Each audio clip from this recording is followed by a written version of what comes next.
Hello and welcome to Intro to VR Cameras presented by Black Public Media. My name is Sanchez and I'm a virtual reality producer and 360 photographer.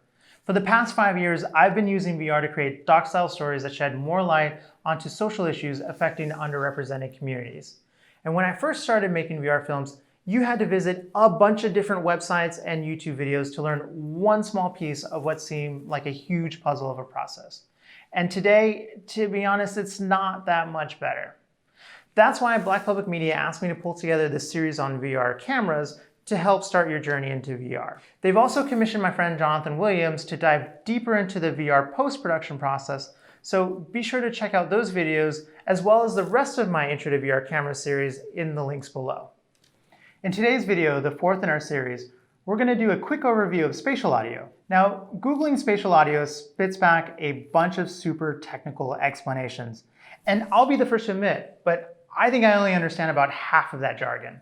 I'm not a sound engineer or anything close to that, but I do know that adding spatial audio to your 360 projects really ups the ante. So I wanted to try my best to explain what I've learned so far about audio for VR.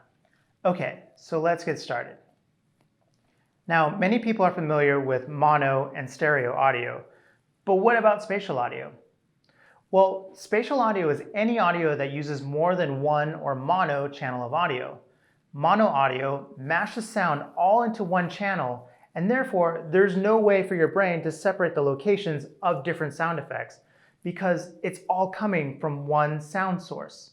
Stereo audio uses two channels to discern audio position, usually with headphones or two left and right speakers. 5.1 and other surround sound systems add more channels and more speakers to help our brains better place an audio effect. So technically speaking, because we're using more than one audio channel, stereo and surround sound systems are actually a form of spatial audio.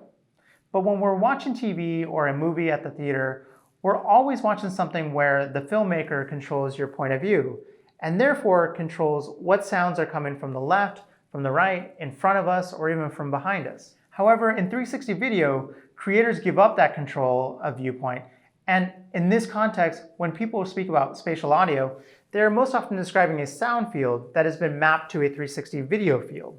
Using gyroscope information from a headset or a mobile device, or even when you click and drag on a computer, that sound field can actually rotate with the direction of viewing. Meaning that if I'm in a headset and I see a truck over here idling, the audio in my headset will adjust so that my brain will always place the direction of that idling over here. So if I turn this way, the sound will go up in this ear and down in this ear.